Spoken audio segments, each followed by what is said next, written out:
Facebook Live. Okay.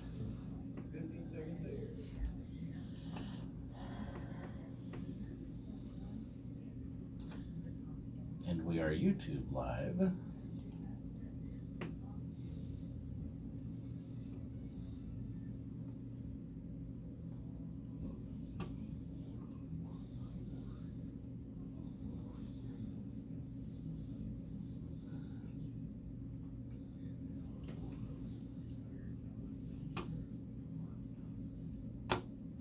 Good evening and welcome. It is Monday, December 23rd, 2019. I'm your host, retired Cowlitz County Sheriff Mark Nelson. You're listening to Mark My Words, and I want to begin by wishing you all a very Merry Christmas. During this program, we talk about things important to the community, and I believe that we have a great God and live in a great community and a great nation. I believe it is imperative to recognize that we're created and loved by God, so I always begin this time with prayer. Join me if you would, please. Lord, thank you for this day and this time to share. You are truly a good God in all things and in all ways. Thank you for this upcoming day of celebration of your birth, and that it is about the gift you gave to us all through your Son. Thank you, and for my guests this evening, and I pray that all we say and do tonight will be a help and a blessing and bring hope to all those who hear. May we be kind to all and share your hope with all. Amen. So in this fourth and final segment of this series of Mark My Words, we're going to continue our discussion on the topic of suicide. It's not been a fun topic, but one that requires discussion. If you've listened to the previous programs, you know that I have a reason for talking about this topic, having had 4 decades in law enforcement and dealt with suicide in a very close and personal way. I've experienced the sadness of real life and death while investigating suicide cases. I've seen the unspeakable pain of those left behind to wonder how their loved ones could ever get to that point. Seen the devastation of a parent who's lost a child or a now widowed spouse feeling the ultimate rejection and questions of how life goes on without their partner.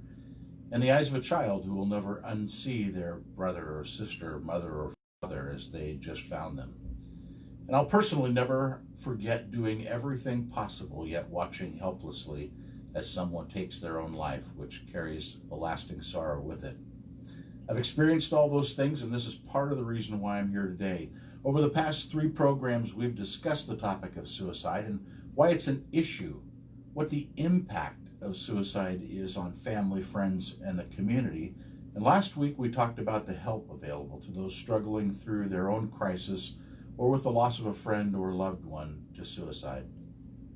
Tonight, we're going to talk about the hope for those listening and the importance of maintaining hope in your life and where that hope comes from. Now, right now, if you're a listener who is struggling with thoughts of harming yourself, you can call the National Suicide Prevention Lifeline at 1-800-273-8255.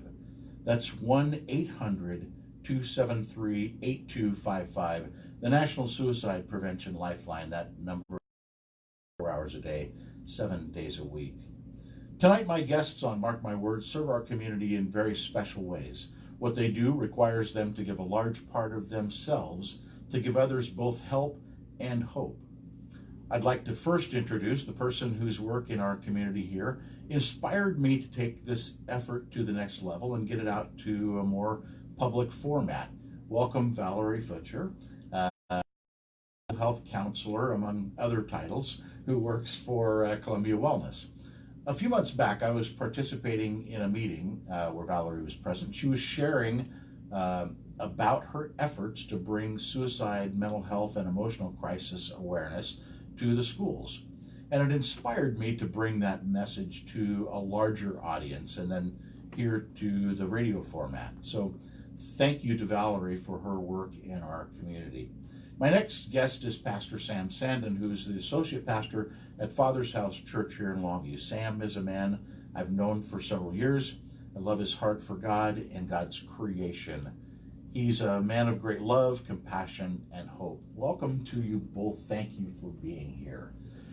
So, all of that said, this has really been a fun journey for me. I say fun, but it's been a challenging journey, if you will, because the topic of suicide is an important one, and it's a hard topic, but it's one that as a community we clearly have to have.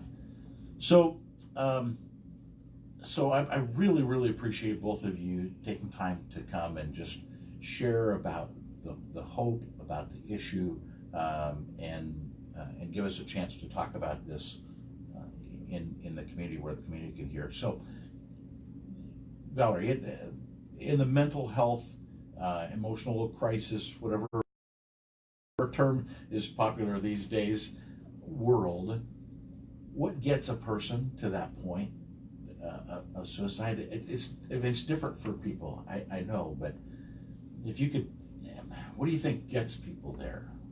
Well, Mark, I think in my years in the field, which has been over 25 years now here locally, I've dealt with teenagers that have attempted suicide, adults that have attempted suicide, and honestly, it is very unique to each individual.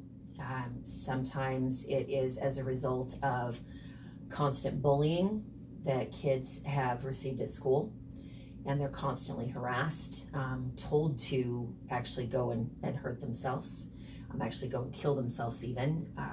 People can be very mean, and in the moment saying some really horrible, hurtful things that teenagers, when their brains are not fully developed, can take that to heart, and if they don't have people that they feel like they can go to, they end up getting to this feeling of hopelessness.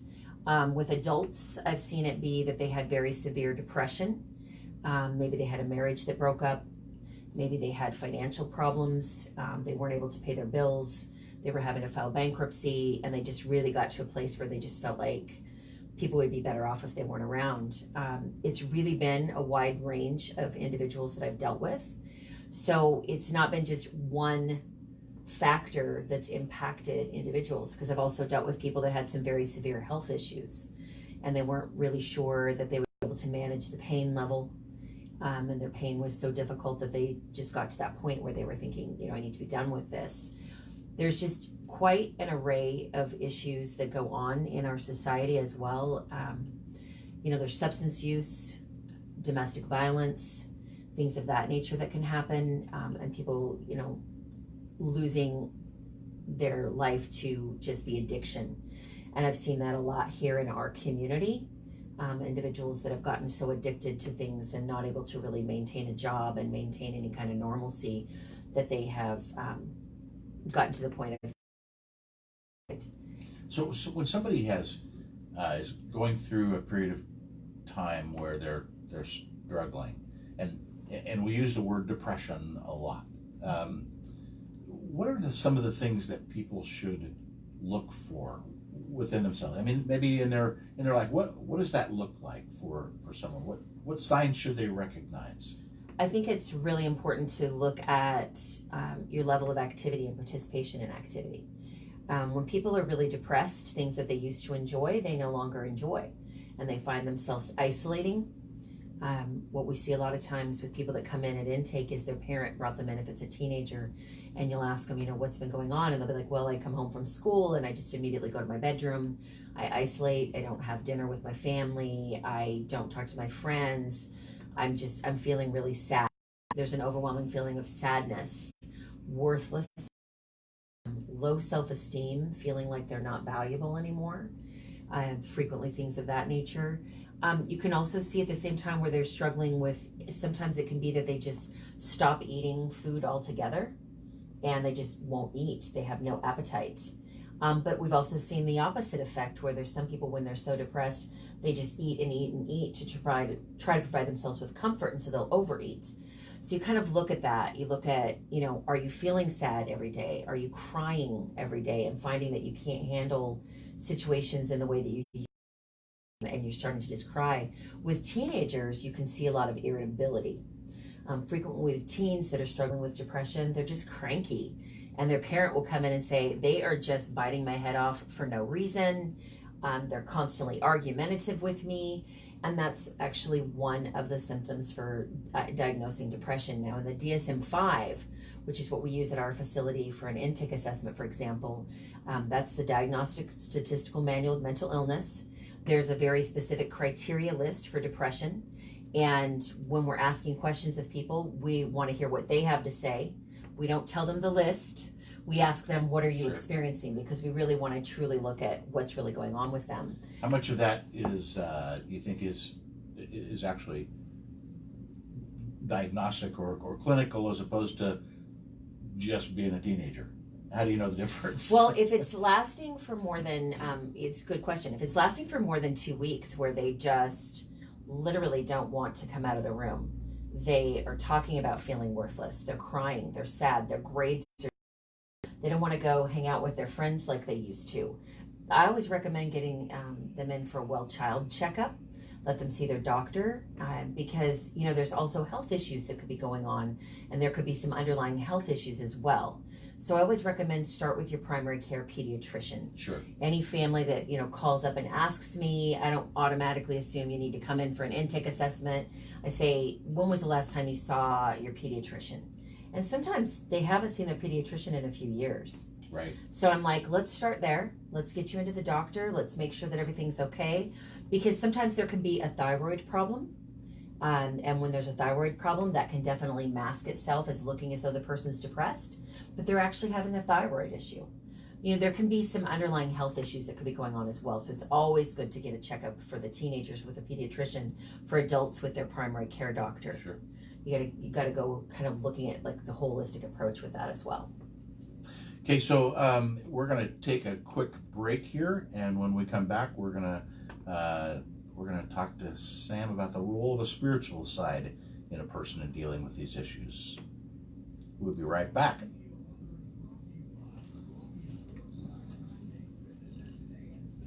Cool. Like I said, it goes like that. It really does. It's like, wow. That's the first segment. Wow. What? I'm sorry.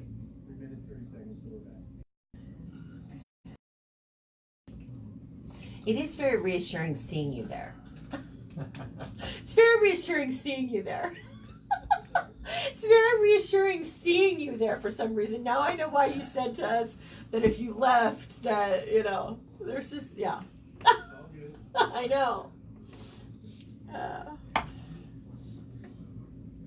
Nice to be loved, huh, Matt?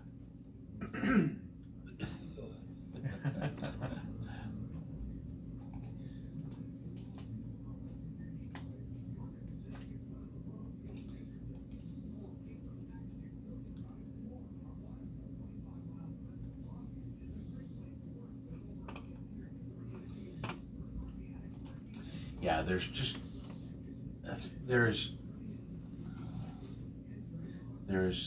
so much information. My gosh, I mean, you could talk about this stuff. You could do it every week. You could do a mental and emotional, spiritual health, you know, show every single week. Yeah, there's a lot. But yeah, this is so great though that you got this out there. So excited, frankly, because it's just such an important topic. Yeah. Well, like I said, originally I just wanted to do this on my podcast, but then I just happened to mention it to Bruce. I was like, so what do you think about doing this, do a radio show? Yeah. And he said, well, how about if we do 4? I think it's great. Okay. That sounds like fun. Thank you. Such an important topic. Yeah. Oh, yeah. I'm so glad. So just a reminder that when we are off the air on the radio, we're still live on Facebook and YouTube. So okay. Yeah. Just a reminder. I know, but I think I'm. It's all good. We're I'm not worried about here saying anything inappropriate. But Well, not here. I meant to remind you guys of that earlier, but Right. No, others that's might. It is. because you never know. I mean, I do have a sense of humor, Mark.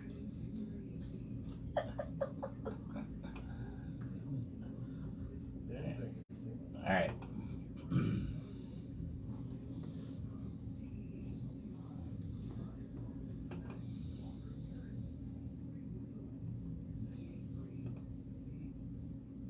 Hey, it's Mark Nelson. We are back with Mark My Words, Suicide Prevention, The Hope. And I have my guests here with me, Valorie Futcher from Columbia Wellness and Pastor Sam Sanden from Father's House Church. Sam, in your opinion, we were talking earlier about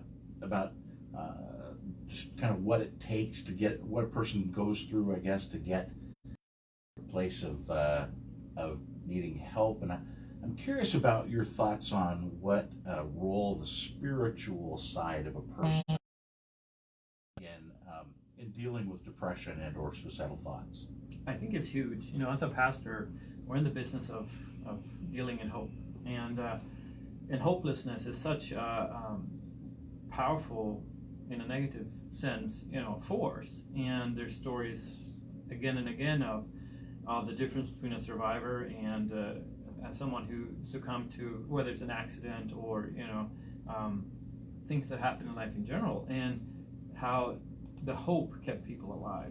And faith, by definition, is built on something other than yourself, right? It's hope. It's believing in something bigger. And as a pastor of a church, for me, the hope is in God, in Jesus. And I think having that outside component, that there's someone more than just myself or my friends or my family, in a sense, neutral or for me, I think that's huge. And looking at how when Jesus describes the Holy Spirit, he talks about the Greek word that he's using means helper or comforter or advocate, the one called alongside, and that the very name of the Holy Spirit reflects someone that's sent to come alongside. I think it's it's key, and holding on to that and knowing that you're not alone.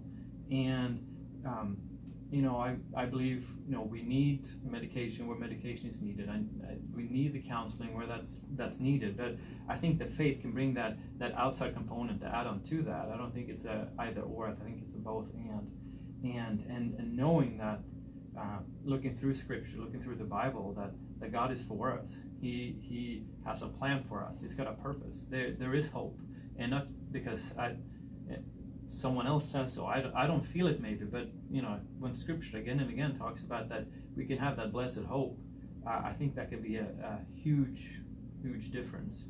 Paul talks about that being one of the things that will remain for forever. I mean, faith, hope, and love, and that hope is one of the things that will always be there. It will abide. It will always last. Talk a little bit, if you would, about this is about spiritual resilience, and I know that's kind of maybe a little different term than maybe some people have heard about, but we talk about resilience and the ability for a person to get through life and having that reserve area of being when things are tough. Yeah. So when things are tough in a person's spiritual life, because it can be, yeah. Where does a person go when they're struggling spiritually? Yeah, I think one of the challenges that we're facing is it's easy for us to think that we're the only ones dealing with things, and in going through Scripture, time and time again, we see people trouble because of their own accord, or because their beliefs, or they just happen to be in the wrong place at the wrong time. And looking through Psalms, someone like David, how he processes the whole gamut of emotions, and how he goes before the Lord and prays, and I love where it says that David strengthened himself in the Lord. And this is after his whole family were taken captive. his own men are deserting him and they want to kill him, and yet he finds that place in the Lord of there's something bigger than this, and this is not the end. Because I think just what we can see with our eyes, it is easy to face many times of there is no hope. Where do I go from here? But knowing that story after story in Scripture showing how people held out in hope and God came through, I think that is huge.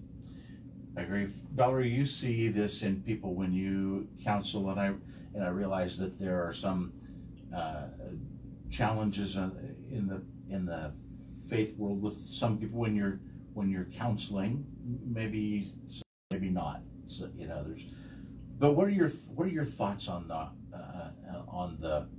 the measure of hope and how important it is, and even that, I guess, the spiritual side of a person, is that recognized as much in the mental health counseling world, that the spiritual side of a person? Okay, good question.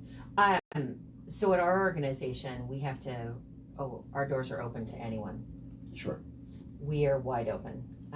Anyone that comes in and has depression or has anxiety or has any kind of mental health symptoms, we see them, and we ask them questions in the intake assessment about if there's anything that they want us to know about their spiritual beliefs. That's in the very first appointment that we have with them. And we ask that question for a reason. If somebody says that they don't have a belief, then we're going to be so respectful of that we're not going to go there with that individual. Sure. Yep. Okay, because we just want to be respectful of that. But if they do come in and say, I want you to know that I'm a Christian and this is something that I'm comfortable talking about, then that's something that can be discussed. Because, basically, people need to have that hope. They need to have it regardless of whether or not they come in with a specific spiritual belief system or not. We need to be able to help them to see that there's hope for their life. As mental health counselors, we really look at, trying to help them see the things that they have that are blessings in their life, trying to help them see what they can be grateful for, what they can have that in their life, and doing a gratitude list, writing down things of that nature. If they don't have a specific belief system, that's something that they're comfortable talking about. And so we really can go down that route. And I think for me, that's what I really love, is that I can reach people really no matter what. I'm not limited to, okay, you're only going to talk about God. I can talk to them about like everything else. If they don't want to talk about that at all, then I just don't talk about that at all. You got to be very respectful, have good boundaries, and just focus on what can you do to help yourself get better. And then that's when we do individual treatment plans for folks. And we really come up with an individual treatment plan that's going to be helpful for them and teaching them coping strategies and things that are going to help, like DBT, dialectical behavioral therapy, cognitive behavioral therapy, some actual evidence-based practices that can help those people and give them more hope for their life. So hope, by definition, really is looking forward. It is Yes. seeing something coming. It's a belief that something good, better, it is right around the corner. And Yes. and I realize that there are some people who just they can't see that. They've been blinded, and their vision's just been so muddied by life circumstances and that they're they lose that to see, to have that hope, I think. I'm curious, and maybe I know we're going to be coming up on a break here in just a minute or two, but assuming that there's some succession from helplessness to hopelessness, and with the helps that are available, what do you think keeps people from reaching out for help? Is it a pride thing? What are your thoughts? And I'm just going to toss it out to either one of you to touch on. Yeah, I think sometimes it's just hard to realize where you're at, because many times it's a gradual succession, right? So it's not like you just necessarily wake up one day and feel like, oh, I'm really depressed today. It's that slippery slope. and just being community with people and people that can catch that, I think is important, and not being alone. So connection and community, and I mean, you talk about, you know, being with people, somebody who recognizes maybe that there's something going on is a huge part of that. And I think also from my standpoint, being a professional in the field, what I see is that people have fear. They're afraid to open up and say what's really going on. Some of that is due to there's still stigma attached to having a mental health diagnosis. And sometimes it's people just do have pride. You know, I don't want to have to reach out and ask anybody for help. But I think sometimes that they don't necessarily know how bad it's gotten.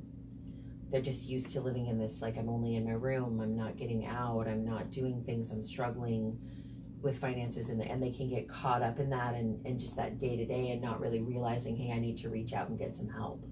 So the issue of stigma, I think probably generally in our culture, if you will, and even in the church culture, there's, I think, probably that stigma is there, maybe even more pronounced, even because there's that feeling that, well, if you have faith in God, you should just be okay, and it's not okay. I think when we come back from the break, we'll talk a little bit more about that. But I do think, I mean, I've seen it in church. I've seen it in the community, and there are some places where if you're struggling with something emotionally or mentally, it's going to have a serious impact. Struggling and people knowing about that, it's going to have serious impact on your future. So anyway, we will talk about that, I think, when we get back from the break.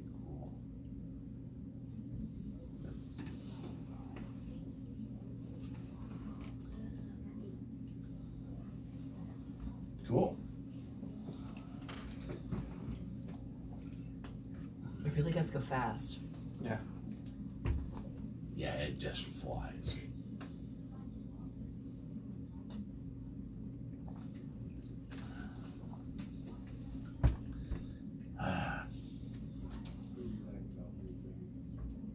Okay.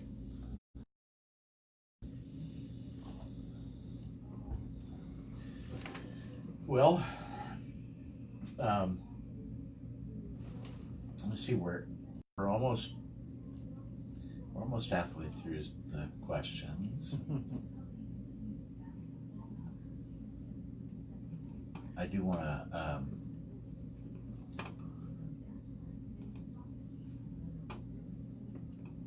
finish up with that piece on talking about stigma. Yep. And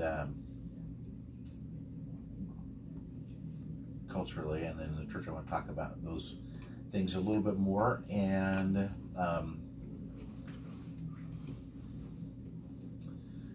I want to make sure we have a chance for you, Valerie, to talk about your school, work in the schools. Okay. And I think with Sam's past as a youth pastor, probably will have some key thoughts on that. But then just talking about how I want to, probably in the last segment, I want to talk about how we create that culture of hope. I mean, just in people, what can you do to help people have that a little bit more? And I know it can be a whole change in attitude, a whole change in the way that you approach, but it's so important. I mean, when you see what happens with kids, particularly, I mean, in families, and you look at the way some parents treat their kids, and it's just, and they surprised how someone turned out. I don't know why my kid's acting like this all the time. Really? Well, all right. Yeah. So,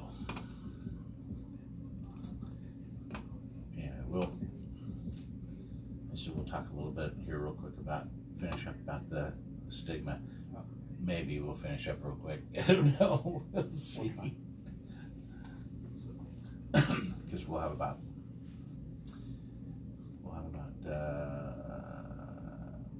roughly 10-12 minutes for the next segment.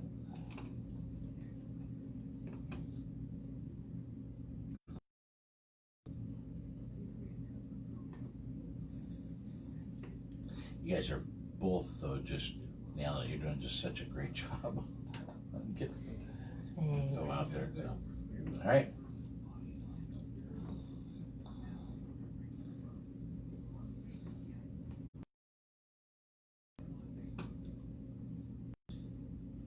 Hey, it's Mark Nelson with Mark My Words. Thanks for sticking with us here.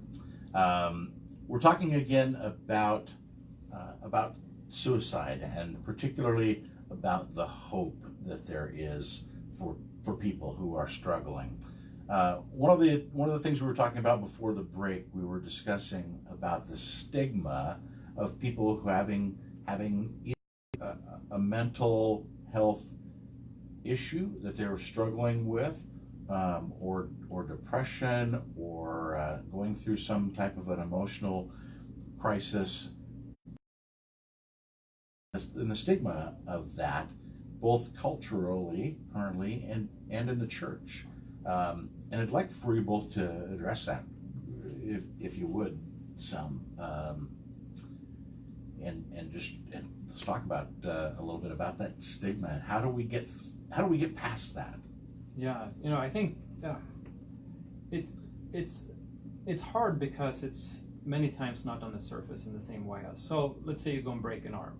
You can go and get an x-ray, the arm is broken, it's going to take, so many weeks for that to get healed. But when we talk about, mental health and depression and things like that, so much is under the surface. And there's not a quick take an x-ray and figure out how that's done. So I think a lot of it is just unawareness of how things work and what some of those components can be that helps trigger that. But and also, if you haven't been around someone that maybe have struggled with it, it's hard to understand. It's like you don't know what it's like to be dealing with it or have someone in your family that is. And as a church, yes, we're to be a place of hope and growth, but we're also a hospital. And I think sometimes it's hard to talk about these things. And I think we as a church in general needs to get a lot better about dealing with mental health and depression and how, when you do everything right, you might still feel horrible, and you might still feel like the world is not. Where we as a church needs to come around people who needs that help and love them through it. And I think being connected, whether that's through a small group or, just going to church doesn't mean you're connected per se. I think it's so important to have those smaller connections where you're known and loved and understood, and like we said before, people can sense if you're not doing well. And but making it okay to talk about these things and start a conversation for sure. So I think if we look at as a culture and as part of our culture, then and of course we know that the church is, we think of the church as a building, we think of it as a place, we think of it as a particular group, but really it is people with a shared faith. Yeah. And so it's much broader. And if we're talking about that in a greater extent, so I feel like for me that when I'm out in the community, I'm the church. I'm doing the church work. wherever I am, whatever I'm doing. So, and maybe if you're not connected in that same way, it's different. It would be different for a person, but that outreaching, the fingers, if you will, of touching people and taking care of people and caring about people extends far beyond the walls of the church. So I think that maybe segues a little bit, Valorie, into the mental health world and just that stigma piece. And as we start looking at how do people treat other people, how do people care about other people, and the importance of that. So when you are doing counseling, I'm guessing that identifying some of those ways in which or people that connect with people, it would be very important. And so anyway, we started talking about the stigma and I started rambling. So what are your thoughts? What are your things I just talked about? Well, I think, our organization has a ton of professionals that got into the work to just help people. I know for me, I feel it's just something that I was called to do. You just want to be a source of hope for others because there are so many people struggling, in our world and our society. And I think that when you can help somebody recognize that there are people that they can connect with, that they can talk to, that they can be themselves, that it's a safe place, that's just so helpful. I know for our organization, we have people that go out to people's homes and they'll meet with them at their home. They'll go to the schools and they'll provide services at the schools for kids and teenagers. So it's just really being that welcoming place for anybody who's struggling with their mental health concerns. We do things periodically throughout to try to reach out to the community and go to different community events, and we offer informational pamphlets and give out information because we know that sometimes it takes us being out there and our face seen that a person can be like, oh, okay, that's a friendly face. I could actually approach them and potentially talk to them. They seem like a really reasonable person and I'm not going to be judged because of that whole stigma. Truthfully, people are fearful.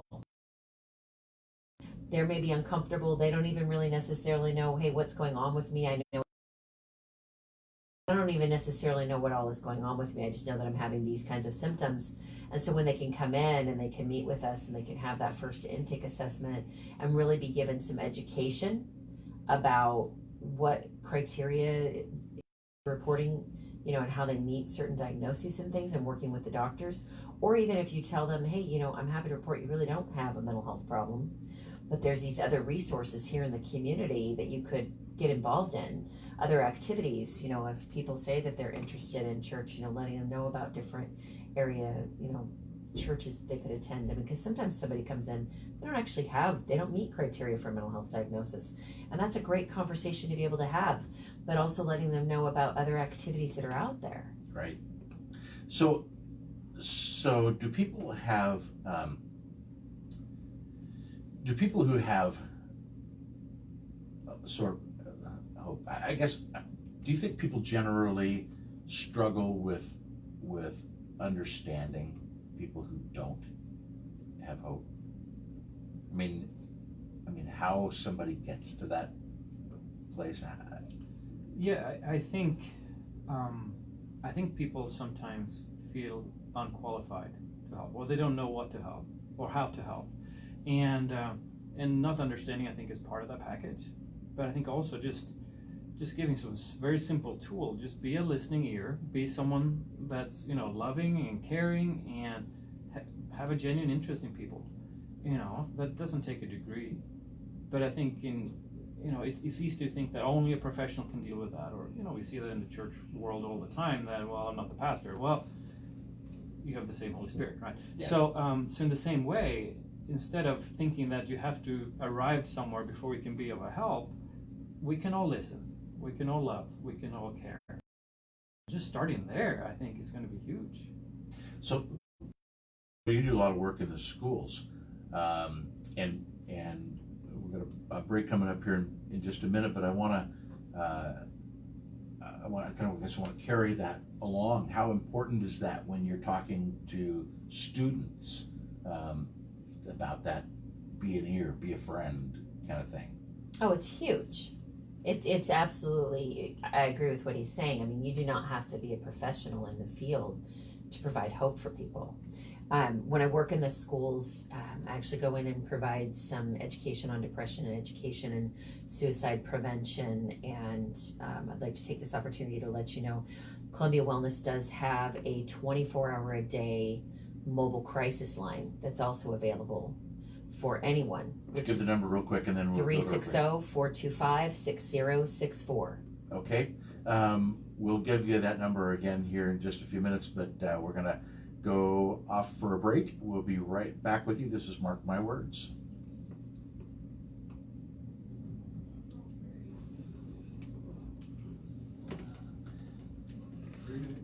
Cool. Man. I gotta tell you, this is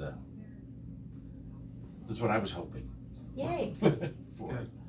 I love having this discussion. It's awesome. You guys are just nailing it. I loved what you said, though, because it is so true. I mean, you do not have to be the pastor to help somebody. Yeah. Just to be a listening ear. I loved that. I was just like, yes, that's so true. Yep. Yeah. There was did you ever read the book Love, Acceptance, and Forgiveness? Have you ever seen that? I don't think so. It's an old book, early Shekinah days. Okay. It was written by the pastor of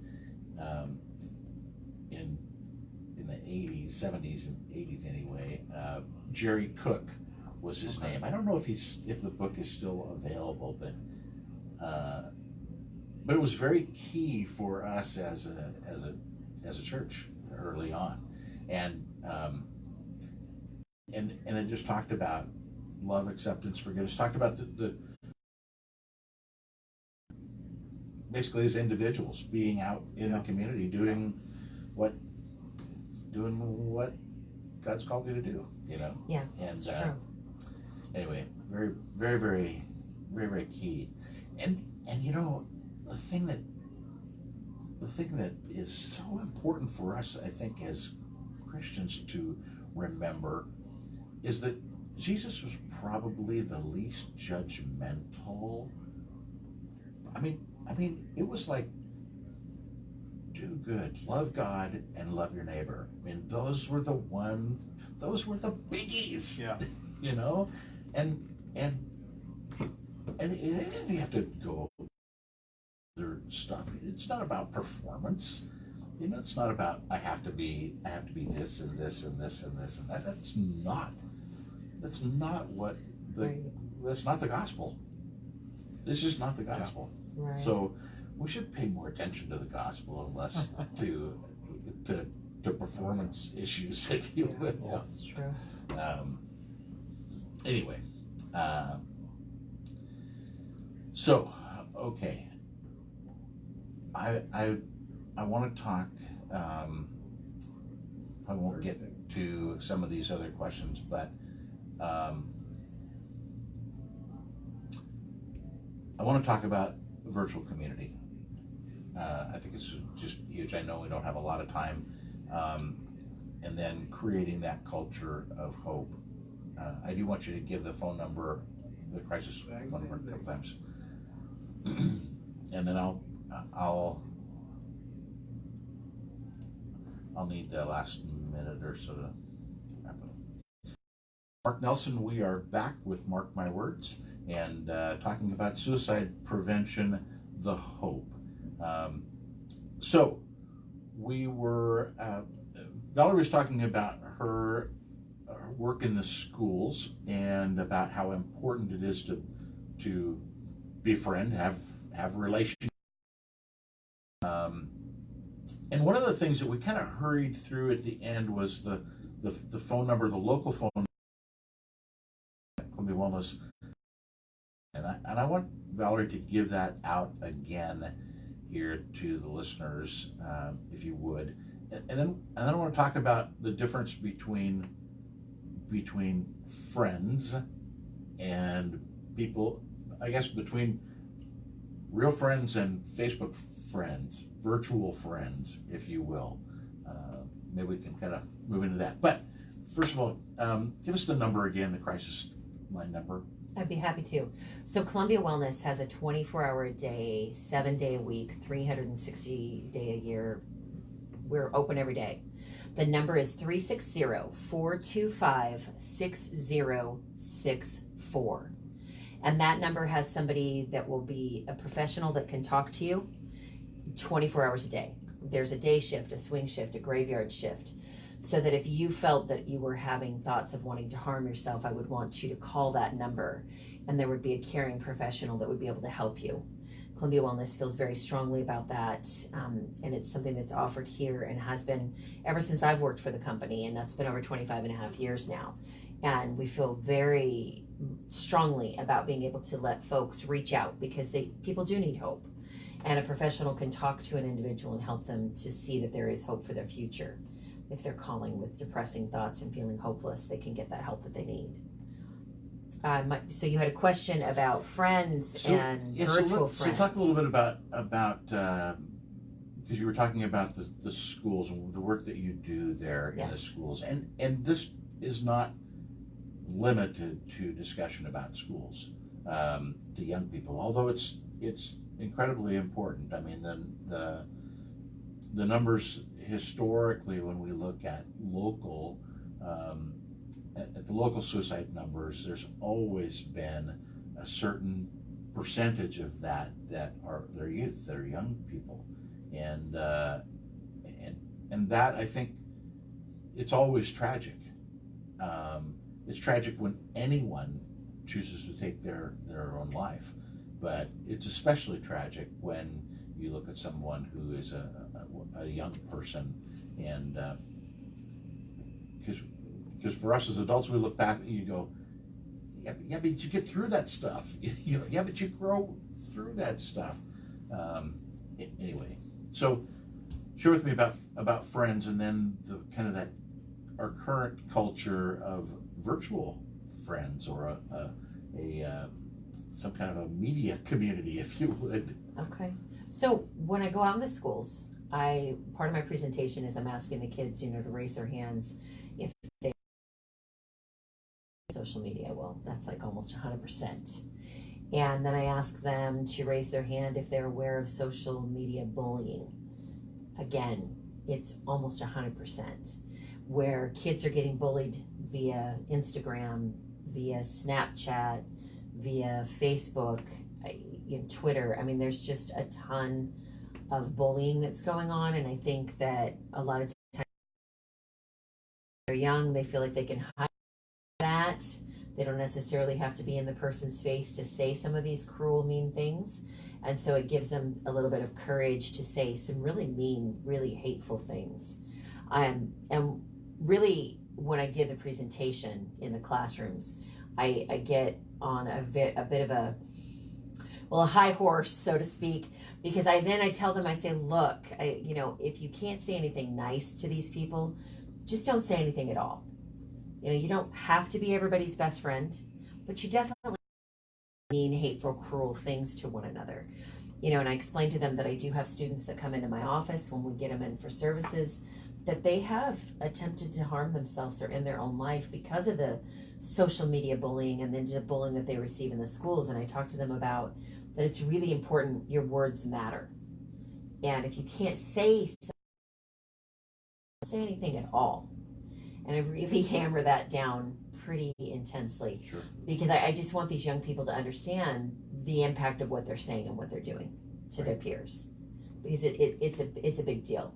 And if they don't feel that they can go to a person face to face and talk to somebody about it, there's a problem. And so that's why when we do a safety plan for any of our people, whether it's kids, adults, when we do a crisis safety plan for anybody who's attempted suicide, we always talk about who are your natural supports, who are the people that you could go to that if you were feeling sad, that they would listen to you and be there for you. Right. And then we include that in their safety plan. We get ROIs, which is releases of information, for exchange of information, that they give consent saying, yes, you can talk to this person and let them know that they're included in my safety plan. We really try to keep that as a big part of a component for helping people stay safe.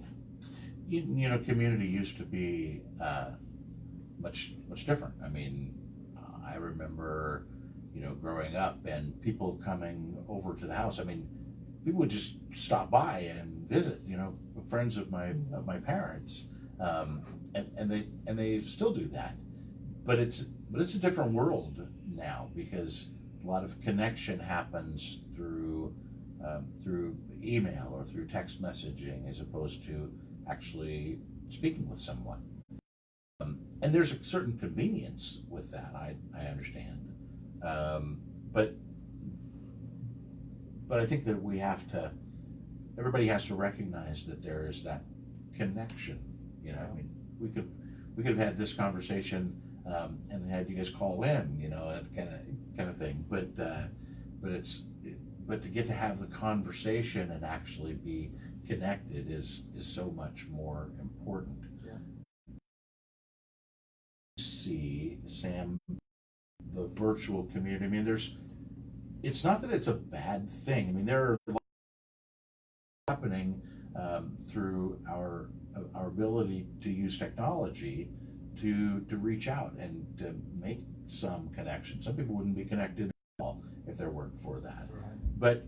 But how do you see that changing, and maybe even some affecting some of our core values of love and hope and care and honor and respect and those kind of things? I think it's important to still be real online, and I think as a church, we have people that watch our stuff online, but of course we want to have that connection with them as well.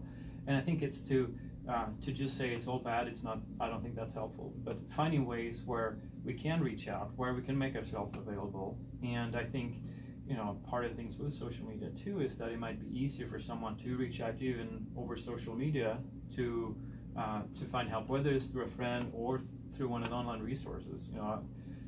Coming from Sweden originally, I have friends that I connect with, almost daily or at least weekly online, and it's been many times where I've been able to just speak life and hope into the situations they might be going through, which I couldn't have done, 10 years ago maybe, but 20 Right. years ago.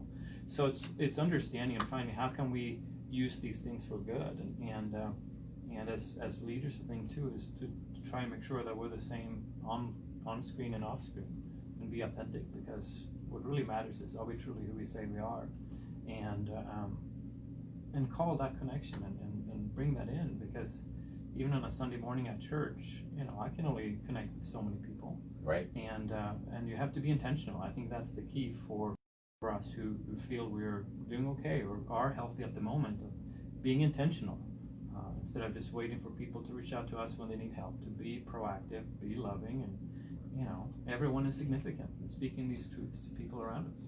So how important, I mean, if we could, we're coming up here to the end of the program. This holiday season, what would you say to people? I mean, we got families who are going to be getting together. Some families are going to be struggling because of maybe the passing of a loved one, or this is just a hard time of year, and maybe just take a moment to share your thoughts about what those families should do, or what those people should do. Well, I know for me, in what I do at work, if I have somebody that comes in that just lost a loved one recently, I talk to them a lot about doing something that would honor that loved one. Whether that be that you play their favorite Christmas songs when you have your get-together, whether that be that you make a recipe of, there was a specific dessert that loved one really liked, make that recipe in memory of them. Take the opportunity to talk around the table and share some memories of what it was like to have and the things that they enjoyed. Yep. Maybe it's as simple as lighting a candle, anything that you can do to just bring each other together, and don't isolate. Yep. Don't isolate. Reach out. So with that, we're wrapping things up here. If you're a listener who's struggling with thoughts of harming yourself, you can call the National Suicide Prevention Lifeline at 1-800-273-8255.